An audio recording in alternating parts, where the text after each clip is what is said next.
Bem-vindo, irmão, irmã, ao programa O Jardim da Igreja. Eu sou o Padre Jorge Guarda, Vigário-Geral da Diocese de Leiria e Fátima e também coordenador do Serviço de Animação Vocacional nesta mesma Diocese.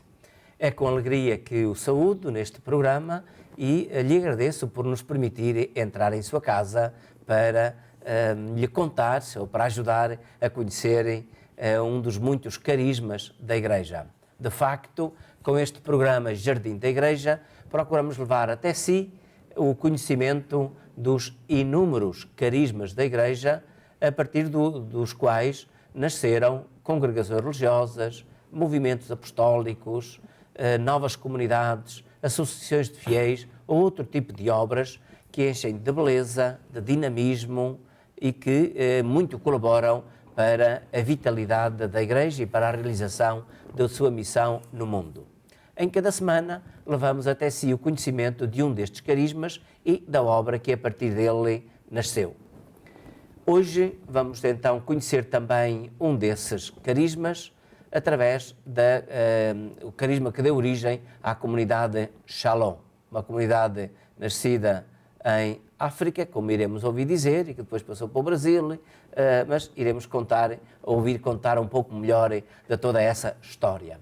Para nos desvendar todos estes segredos, temos connosco o Padre Vítor Santos. Obrigado, Padre Vítor, por esta presença, obrigado por aderir ao nosso convite e por colaborar connosco, dando a conhecer a comunidade Shalom.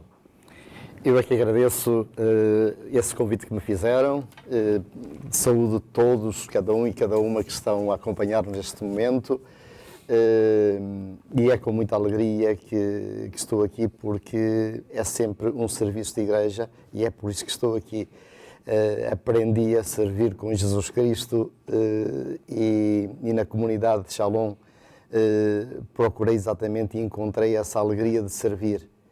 E por isso, encontrar-me com as pessoas, falar do Evangelho, falar da vida das pessoas, falar da vida da comunidade de Shalom, falar da forma como nós encarnamos este espírito no dia de hoje, para mim é sempre motivo de evangelização, é sempre motivo de mostrar a pessoa de Jesus Cristo, esse Jesus que nos anima e que nos diz Shalom, a paz esteja convosco.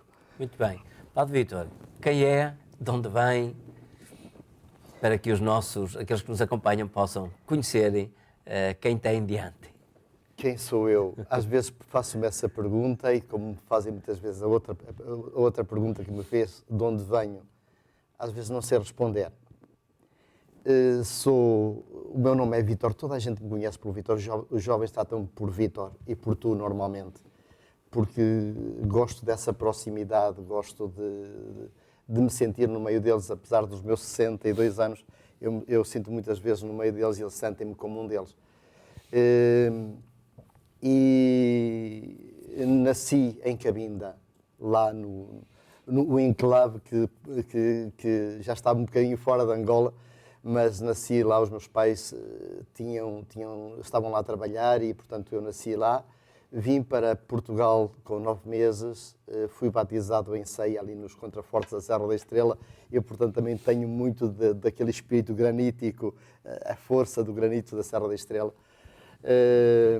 E depois entrei no seminário diocesano, desde pequeno, desde 4 anos. Tinha 4 anos quando comecei a dizer que queria ser padre. Não havia tradição nenhuma na minha família, nem na minha terra sequer. Mas comecei a perceber que o meu caminho já era por aí, que Deus me chamava exatamente a ser padre. Na altura ninguém deu muita importância a isso. Mas, Padre Vítor, a gente depois já vai chegar aí à história pessoal, que talvez que a apresentação neste momento fique por aqui, okay, e depois desenvolveremos melhor esse dado. Deixe-me só dizer, para completar a apresentação, e para explicar também um bocadinho, que eu depois do seminário da Guarda saí e acabei depois por descobrir a comunidade de Shalom e fui para o Brasil e ordenei-me no Brasil. Portanto, isto por causa da minha identidade. Sim. África, Europa e Brasil, e América Latina. Muito bem, muito bem. Uma riqueza, enfim. Então, nós iríamos, antes de avançarmos mais com a conversa, por isso é que eu travei, iríamos ver uma peça que a equipa da Canção Nova preparou para si e através da qual nos é apresentado como que um retrato das origens e das características da comunidade Shalom. Prestemos então atenção a essa peça.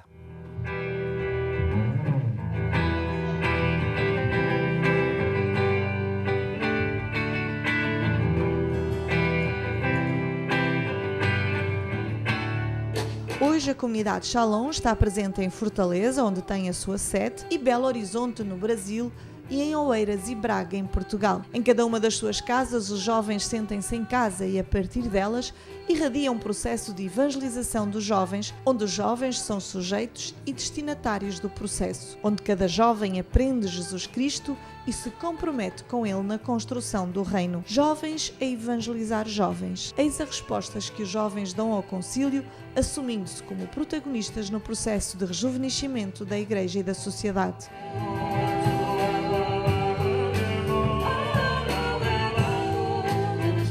Viana do Castelo, Braga, Coimbra, Leiria e Fátima, Porto Alegre e Castelo Branco, Santarém, Lisboa, Setúbal e Angra do Heroísmo são o chão onde a comunidade Shalom marca presença, animando o processo de evangelização da juventude através do movimento Encontros de Jovens Shalom.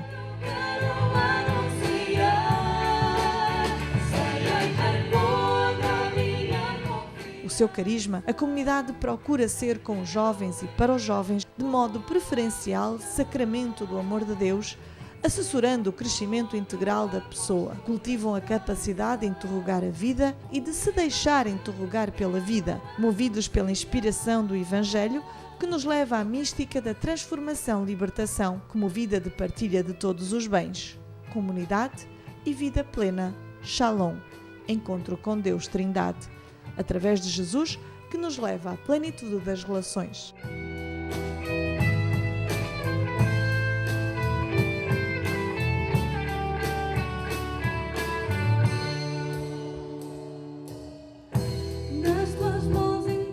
Qual abraço de Deus e dos jovens, a comunidade Shalom procura ser a tenda onde Deus os convida a partilharem do seu projeto de salvação e libertação. Sentem-se fruto de uma experiência especial do amor de Deus, que revela o chamamento a ser comunidade Shalom como uma nova família que nasce da fé, da escuta da palavra, da Eucaristia, da experiência de Deus, da doação da vida na evangelização e do compromisso histórico de transformação e do amor aos jovens que Deus faz nascer nos nossos corações. Onde haver jovens, aí está a parte mais querida da comunidade.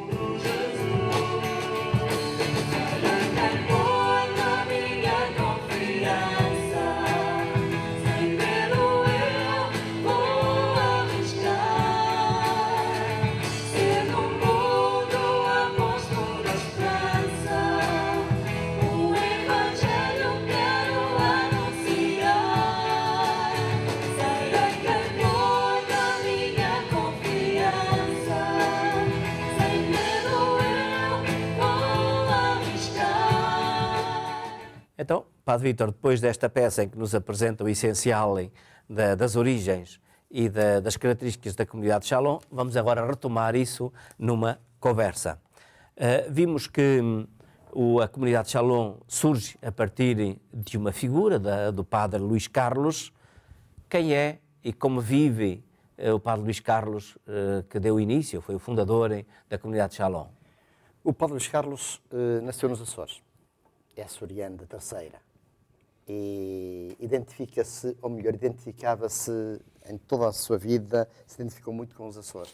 Com frequência, na formação, ele nos falava dos Açores e nos apontava os Açores como modelo de muita coisa. Foi muito cedo para Angola. Ele ficou órfão de mãe muito cedo e foi para Angola com 12 anos. Começou a trabalhar e a estudar lá. Estudava e trabalhava. Contatava com muitos jovens. E ingressou na Ação Católica, onde conheceu muito da realidade dos jovens, e concretamente dos jovens de Angola. Aos 22 anos, entra no seminário do Ambo, mas ligado à diocese, na altura Sá da Bandeira, hoje Lubango.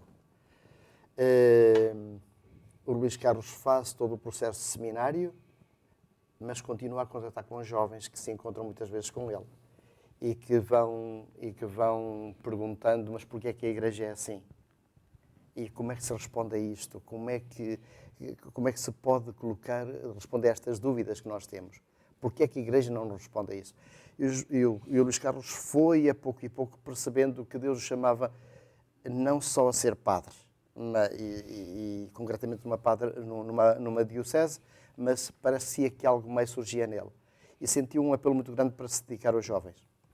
E por responder aos jovens, encontravas com ele, ia respondendo, ia também pedindo aos seus professores e superiores do seminário para o irem ajudando nessas respostas. E aí realiza-se exatamente o primeiro encontro de jovens, e que foi o primeiro encontro foi para centenas de jovens que foram reunidos assim, daqui, dali, da acolá, e foram aparecendo. E o Luís Carlos foi sentindo cada vez mais essa premência de dedicar a sua vida aos jovens.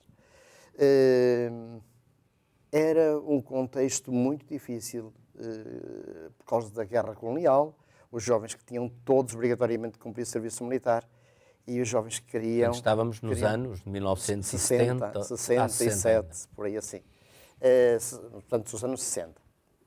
E os jovens, portanto, questionando tudo, e, portanto, repare que também é esta a fase em que se dão aquelas convulsões na França, concretamente com a juventude, com as barricadas, por todo o mundo os jovens começam a despertar, o mundo hippie começa também a questionar tantas e tantas coisas, e o Luís Carlos foi olhando para tudo isso com os olhos dos jovens. Ele era um jovem também, e portanto, sentia também no corpo essa premência. Os jovens começaram a organizar-se, fazem o primeiro encontro e pedem mais. E começam a pedir de uma diocese, de outra e de outra. E o resultado é que o Luís Carlos começa a dar resposta aos diversos apelos que vão surgindo. Quando o Luís Carlos é ordenado, vai depois para Sá da Bandeira, para o Lubango, onde assume uma paróquia, mas o espírito continua e os jovens continuam a requisitá-lo. Os próprios padres de Angola, muitos bispos, inclusive Dom Francisco Mata Morisca, que queriam que ele se dedicasse mais inteiramente aos jovens, mas o bispo da diocese dele precisava dele e, portanto, também não podia dispensar. Então começa também toda essa situação, que ao mesmo tempo o faz sofrer, mas que lhe dá mais ânsias de entrega. Até que surge a altura em que ele é mesmo dispensado e se pode dedicar inteiramente aos jovens. Aí foi um eclodir de grupos por toda Angola, com encontros com a presença do Luís e de uma equipe de jovens que se vai constituindo para animar os diversos encontros, e por toda Angola começa a surgir o movimento de jovens. Então é a vocação do Luís Carlos que está aí presente. É a vocação do Luís que se vai realizando e que se vai mostrar, que parece que Deus o vai usando como seu instrumento. Há uma coisa interessante que é o Concílio Vaticano II, o apelo que o Concílio Vaticano faz aos jovens, concretamente na sua mensagem final, e o Luís Carlos coloca isso para os jovens. E os jovens dizem, nós queremos ser a igreja assim. Então, há aqui um apelo da parte dos jovens, da realidade, há um apelo por parte de Deus que se percebe muito bem, e há a resposta que o Luís vai dando a tudo isto. Depois, o Luís, com a independência de Angola, vai para o Brasil. Sim, mas então vamos... E, portanto, só para dizer onde é que ele está. E neste momento, depois de ter estado por aqui, ter voltado, ter feito uns anos também nos Açores, ele neste momento está no Brasil, na casa-mãe, na nossa casa-mãe, em Fortaleza. Vive e continuando apaixonado continuando apaixonado pelos jovens, e de vez em quando, vai chegar aí dentro de dias, e quando vem encontras com os jovens, encontras com as pessoas, e é sempre aquela festa e aquela ânsia que as pessoas têm de escutar a história contada por ele. Sim. Então, passados tantos anos, o movimento, naturalmente, com esse período da Guerra Civil em Angola, da independência e depois da Guerra Civil, o movimento sofreu uma mudança de continente. Sim, Então, conta-nos como é que as coisas se desenvolveram e, digamos assim, enfim, uma vez que o início propriamente a gente já ouviu, agora como é que se dá a mudança, em que é que essa mudança vai enriquecer e vai traçar, digamos assim, um rumo ao movimento e ao nascimento depois propriamente da comunidade de vida apostólica. Os jovens saem de Angola, a situação não permitia que eles permanecessem ali, e vêm para Portugal. E aqui eles traziam o bichinho, traziam tudo isto dentro deles. Tinham feito uma experiência de igreja muito forte. Queriam continuar com ela, queriam continuar a igreja. Chegam aqui, têm dificuldades de adaptação à realidade, mas começam a falar disso nas paróquias onde eles estão. São tempos difíceis que se vivem em Portugal. Estou a lembrar-me, por exemplo, do caso de Algés, onde os jovens começam a congregar-se, a reunir-se numa sala da paróquia e muitas vezes para entrarem na sala vão encontrar várias pessoas que fazem fila para eles passarem e que a gente dos partidos de esquerda, que nessa altura havia uma convulsão tremenda, uma luta também contra tudo aquilo que fosse manifestação de fé e por aí fora, e eles passam no meio, olhados por todos com um olhar agressivo de quem está a fazer as coisas, mas eles continuam a ser presença ali. E começam a organizar também, e a falar com o pároco, e a organizar a paróquia também a partir um bocadinho da experiência que eles tinham do movimento. Nessa altura houve uma coisa engraçada que me é dita até por um padre diocesano que aqui há tempos me falava assim: vocês tiveram uma importância muito grande na vinda para Portugal. Se as comunidades paroquiais hoje estão organizadas em equipas e por aí fora, devem muito ao vosso trabalho. Porque, de facto, desde muito cedo que o movimento quis organizar-se em equipas, que nós chamamos de equipas permanentes de ação, e que têm como finalidade trabalhar ligados ao pároco, ligados à paróquia, nas diversas estruturas, mas onde eles se vão integrando, onde eles vão sendo não apenas presença, mas também transformação. E eles, portanto, integravam-se em equipes de catequese, em equipes de liturgia, em equipes sociais. Estou a lembrar-me de muitos jovens que iam para os bairros da Lata, por exemplo, dar aulas e fazer acompanhamento escolar aos jovens de lá, e que, a par disso, faziam preparação para o crisma. Estou a lembrar-me de jovens que foram capazes de tirar o seu tempo para irem para outros lugares, para animar outros grupos de jovens e lançar outros. E, portanto, foi todo um tempo onde os jovens perceberam que ser igreja não era simplesmente ter um catecismo, ler em casa a Bíblia só, mas era pôr tudo isso na vida. E isso foi-se organizando e foi tomando forma. Foi entrando cada vez mais em mais paróquias, os jovens foram aderindo, e depois uma coisa interessante que é os jovens perceberem que os animadores dos jovens têm que ser eles. E até surgiu aquele documento, aquela exortação apostólica Evangelii Nunciandi, que fala exatamente da questão do evangelizador, e os jovens pegam nisso e percebem: é aqui que está a nossa identidade. Nós, uma vez evangelizados, temos que evangelizar, e põe-se exatamente ao serviço dos outros jovens. No Brasil, a comunidade vai e os bispos lá pedem que a comunidade comece a trabalhar com o pastoral juvenil. E vão trabalhando em duas dioceses, muito concretamente no Ceará, Fortaleza e Itapipoca, e começam a organizar grupos. E também começa a resposta dos jovens que percebem que querem ser igreja e que querem ter um processo. Acho que o nosso movimento de jovens se caracteriza por duas coisas: um processo de aprofundamento da fé a par da vida e uma integração na realidade paroquial. Portanto, os jovens não deixam de estar presentes nas suas paróquias, os jovens comprometem-se aí e aí vão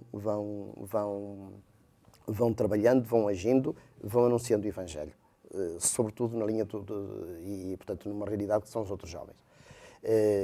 Depois eles próprios se encarregam de fazer a sua ação pessoal junto dos seus amigos nas escolas, no trabalho onde eles estão. Mas, no fundo, é isto. Daí depois surge propriamente a comunidade, com pessoas sacerdotes comprometidos com esta causa, com este movimento que estava a desenvolver-se. Ainda em Angola, os jovens começam a pedir a presença de padres. Querem padres que trabalhem com eles, que os acompanhem, que lhes deem, que os ajudem a perceber o sentido, que os ajudem a perceber as dúvidas que têm, encontrar resposta para essas dúvidas. E falam com o Luís Carlos dizendo: nós queremos que vocês fiquem mais para nós. Claro que isso não era fácil no princípio, mas, entretanto, o Luís Carlos, os claretianos pedem-lhe para que um padre que tinha acabado de ser ordenado se estivesse com ele para fazer um estágio, faz o estágio e eles começam a sonhar juntos uma comunidade que se dedicasse aos jovens. E é exatamente aí que eu percebo também o dedo do Espírito, quando Deus faz surgir as coisas quando menos se espera. O Luís Carlos diz muitas vezes: eu nunca pensei num movimento de jovens, nunca pensei numa comunidade de Shalom como instituição. Pensei em trabalhar com jovens sempre, mas não desta forma organizada. Mas depois o Espírito encarrega-se de fazer surgir. E as pessoas apenas têm que ser instrumento daquilo que o Espírito quer. Acho que o que aconteceu foi, em determinado momento, até contra a vontade, de certa maneira, de algumas pessoas de igreja, a comunidade surge como resposta a uma realidade concreta, a um pedido concreto sentido pelos jovens. Uma coisa que a mim me parece muito interessante é que normalmente nasce a congregação para realizar uma tarefa concreta. Nós somos filhos dos nossos filhos. Primeiro nasceu o movimento de jovens, a obra, e depois nascemos nós a pedido deles. Eles não queriam ficar órfãos, quase podia dizer assim, queriam sentir-se acompanhados. E então pedem que surja exatamente uma comunidade que trabalhe com eles e que os acompanhe, que possa dar resposta à sua realidade concreta. E, portanto, a comunidade acaba por ser constituída e formalizada em que ano?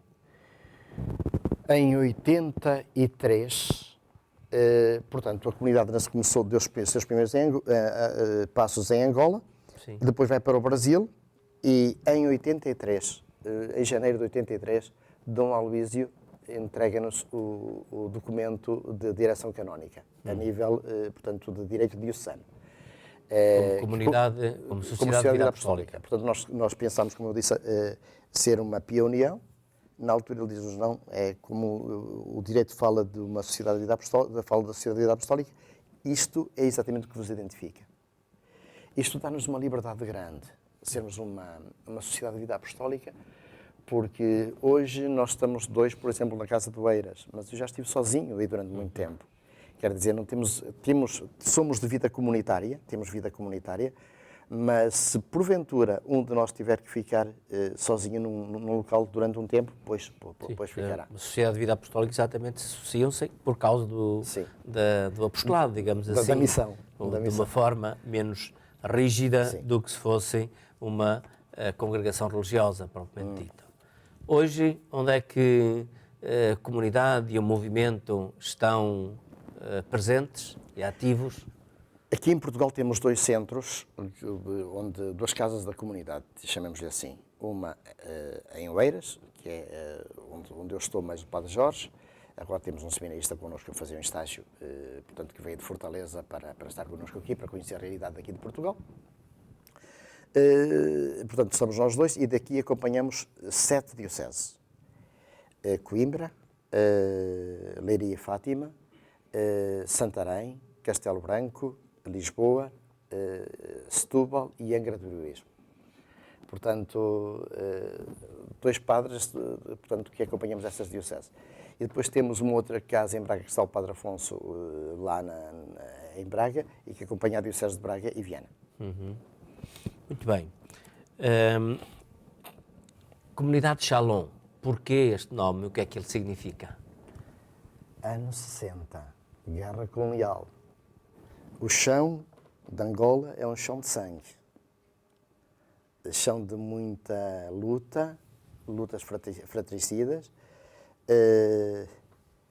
e dá-se o Vaticano II Paulo VI institui o Dia Mundial da Paz e os jovens perguntam-se: paz, o que é paz? E começam a estudar. Com a ajuda do Luís Carlos, com a ajuda de outros padres, começam a estudar o que é o sentido da paz. Vão procurar o sentido de paz nas diversas línguas. Vão ao hebraico, à Bíblia, e encontram a palavra shalom. Shalom é uma palavra muito rica que nós não conseguimos traduzir. É como nossa saudade, também não tem tradução possível. Mas ela significa integridade, casa acabada, paz, mas não uma paz só ausência de guerra ou ausência de violência, é paz construção, é paz entrega, é paz amor. Amor serviço, amor ação. Vem exatamente de uma raiz que significava a última pedra que se colocava na casa e que fazia dela uma casa acabada. Portanto, podemos dizer que Shalom é isso. É uma paz que não é paz de espírito, de eu ficar sereno e está tudo bem. Não é a paz do está-se bem. É a paz do fazer bem, de fazer o bem, de me pôr ao serviço, de eu perceber que a minha vida faz sentido. Então nasceu num contexto de guerra e por isso teve inclusive processos na PIDE na altura, mas hoje entende-se, hoje vai mais longe.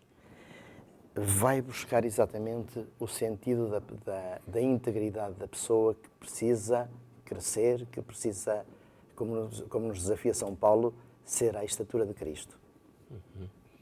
A paz é Jesus Cristo. Nós queremos viver essa paz e queremos irradiar essa paz uns com os outros. Muito bem. Carisma. Normalmente, ou pelo menos o carisma pode ser expresso como uma palavra de Deus, ou da Bíblia, que é vivido de uma forma intensa ou original por uma pessoa ou por um grupo de pessoas. Muitas vezes são os próprios fundadores que encarnam essa maneira original de viver uma determinada palavra da Bíblia, a palavra de Deus. No caso da comunidade Shalom, existe essa palavra bíblica no qual se reflete o carisma? Há duas palavras na Bíblia, ou dois textos na Bíblia que para nós são fundamentais dentre todos os outros. Nós damos uma importância muito grande à palavra de Deus. Nós podemos dizer que não somos um movimento, mesmo os jovens, não somos um movimento devocionista, portanto não temos muitas devoções. Mas temos, por exemplo, a Nossa Senhora, o nosso patrono é São João Evangelista, o apóstolo do amor, evangelista, portanto que pega na palavra, e que nos traduz exatamente estes dois textos. O primeiro que eu queria destacar é o lava-pés. O Luís Carlos, para a ordenação dele, o símbolo que ele escolheu foi exatamente o lava-pés, a ceia. Isso marcou-nos sempre. Nós renovamos todos os anos o nosso compromisso, apesar dele ser definitivo, nós queremos renová-lo todos os anos para o tornarmos novo, renovar, tornar novo. Esquecido. Sim. Mas também para o sentirmos sempre como um desafio que Deus lança naquele dia, naquele ano à minha vida. E todos os anos nós usamos exatamente este Evangelho do lava-pés e fazemos o gesto do lava-pés, tal como se faz na Quinta-feira Santa. E queremos fazê-lo com os jovens e com aqueles que servimos com a família Shalom, a quem servimos e que expressa exatamente esse sentido de serviço. Mas Jesus no Evangelho deixa-nos muito claro: o que eu vos fiz, fazei vós uns com os outros. Portanto, vem no capítulo 13 do Evangelho de São João, dos versículos 1 a 17. Pode lerem um ou dois versículos finais. Depois de lhes ter lavado os pés e de ter posto o manto, voltou a sentar-se à mesa e disse-lhes: compreendeis o que vos fiz? Vós chamais-me o Mestre e o Senhor, e dizeis bem porque eu sou. Ora, se eu, o Senhor e o Mestre, vos lavei os pés, também vós deveis lavar os pés uns aos outros. Eu creio que lavar os pés hoje é mais do que debruçarmos sobre aquela pessoa e lavar-lhe a poeira dos pés. É aceitar a pessoa como ela é, com a sua com as suas virtudes, mas também com o seu pecado, com tudo o que ela é e que a pessoa se sente muito amada por Deus assim. Pois o que nós pretendemos é exatamente isto, mostrarmos o amor de Deus que passa por nós, que passa por cada discípulo, por cada cristão, por cada batizado, para o mundo, para cada pessoa, e que neste gesto traduzimos exatamente um Cristo que se faz servo, que se assume como um de nós, que é capaz de se rebaixar a nossa natureza para nos elevar até à dele. E o outro texto? O outro texto é de João 10:10, onde Jesus diz: eu vim para que todos tenham vida e vivam plenamente. A palavra. João 10:10.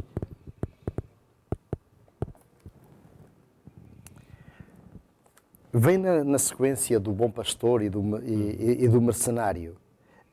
Diz ele: eu sou o bom pastor, conheço as minhas ovelhas e elas conhecem-me. Mas antes diz exatamente: o ladrão não vem senão para roubar, matar e destruir. Eu vim para que tenham vida e a tenham em abundância. Creio que isto vem, se o lava-pés me coloca numa perspectiva de serviço ao outro, esta passagem coloca-me no sentido de crescimento pessoal também. Eu tenho que atingir a plenitude que Jesus me propõe. Há dias no domingo passado celebrávamos a Ascensão e eu pensava, mas a Ascensão só pode ser o assumir o céu. Jesus convida-me a ser céu com Ele. E creio que é isto que é o grande desafio que Ele nos faz. O limite é o céu. O céu aos outros. O limite é o céu para nós e para os outros. E proporcionar o céu aos outros, fazer com que os outros, através do nosso amor, do bem que lhe fazemos e do reconhecimento dos seus talentos e das suas qualidades, façamos o céu uns aos outros, em vez de fazer o inferno, como às vezes acontece em muitos lados, infelizmente. Então, voltando um bocadinho ao carisma, como é que a comunidade, como é que se define o carisma, o que é que o caracteriza e como é que concretizam esse carisma na vossa vida e depois no apostolado com os jovens? O carisma da comunidade define-se pela vivência do amor da Trindade, que nós procuramos viver também e visualizar e transparecer uns com os outros, em termos para dentro da comunidade, mas para fora, sobretudo com os jovens com quem trabalhamos. Mas o nosso carisma tem muito a ver com a missão, com a evangelização dos jovens. Então podemos dizer que esta vivência do amor de Deus leva-nos a colocar-nos mais ao serviço dos jovens. Que meios usam para a evangelização dos jovens? Dentro do que nós fazemos normalmente é um processo que está organizado em pré-encontro, encontro inicial, que é um momento de vivência da fé eclesialmente num fim de semana, uma proposta que fazemos aos jovens, e depois o que chamamos pós-encontro e que vai desde a organização do grupo até a encontros que vamos fazendo com eles.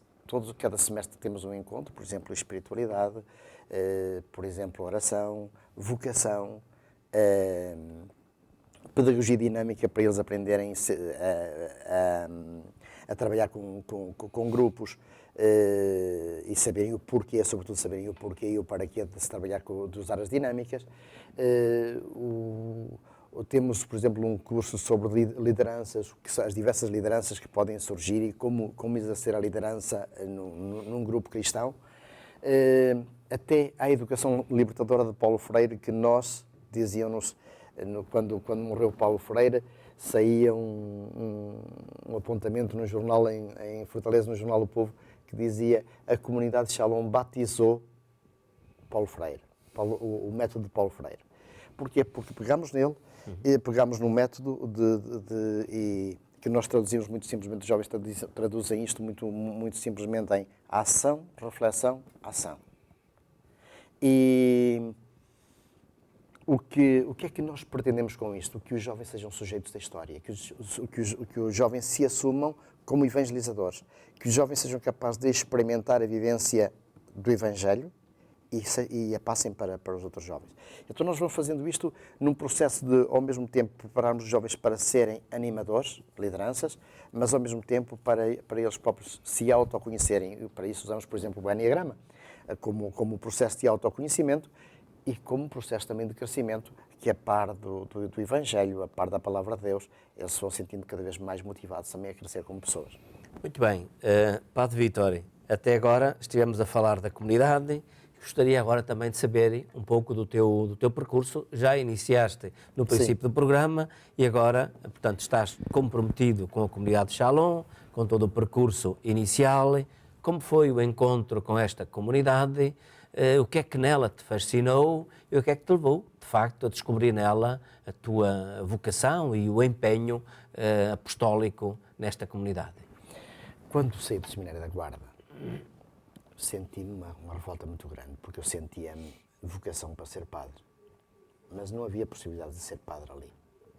Quando senti aquela porta do seminário a fechar-se nas minhas costas, é como se tivesse caído a minha vida. Mas surgiu a oportunidade de ir para Angola, fui para Angola, era para ir para o seminário de Luanda, mas eu quis fazer, olha, se acabei de sair do seminário, queria fazer um tempo fora, queria fazer uma experiência primeiro. Nesse tempo fui chamado para cumprir o serviço militar, obrigatório.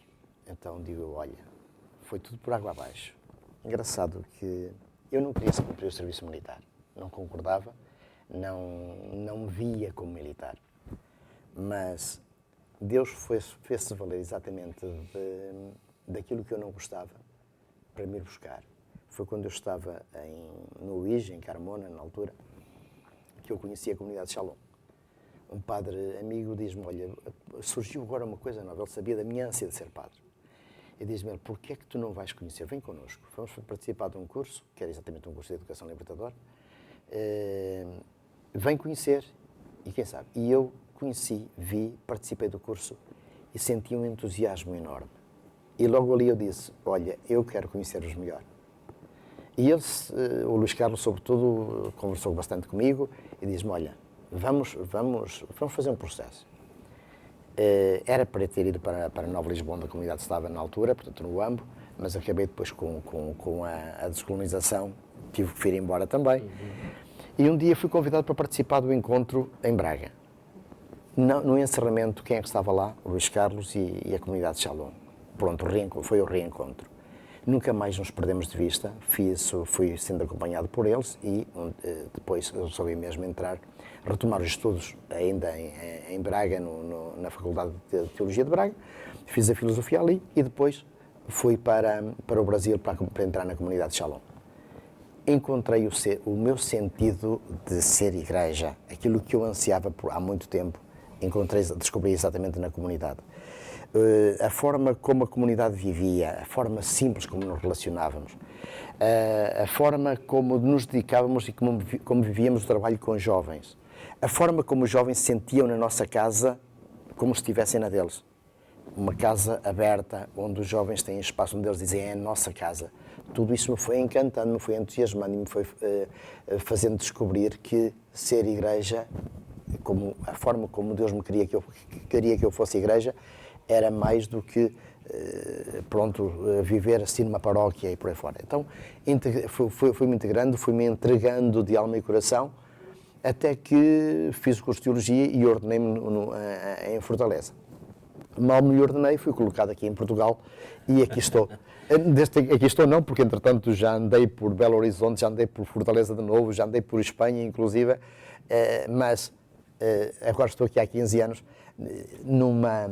numa sensação de que estou em casa, de que me sinto em casa. Sim, muito bem. Então, vamos agora a outros que queiram entrar nessa casa.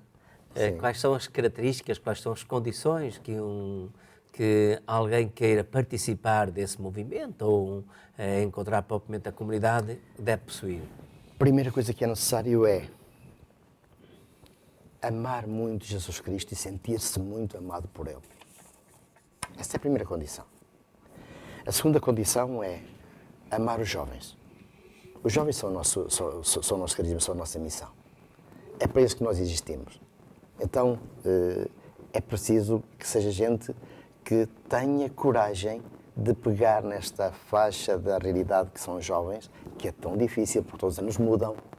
Eu todos os anos trabalho com grupos diferentes, todos os anos vejo a diferença que existe entre eles.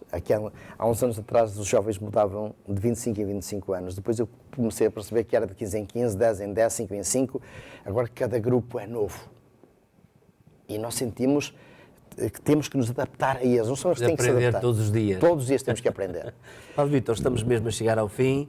Quem quiser entrar em contacto com a comunidade de Shalom, porque vias pode ir, qual é o número de telefone, qual é o e-mail? O número da comunidade é o 214425391. Esse é o número geral da comunidade. Sim.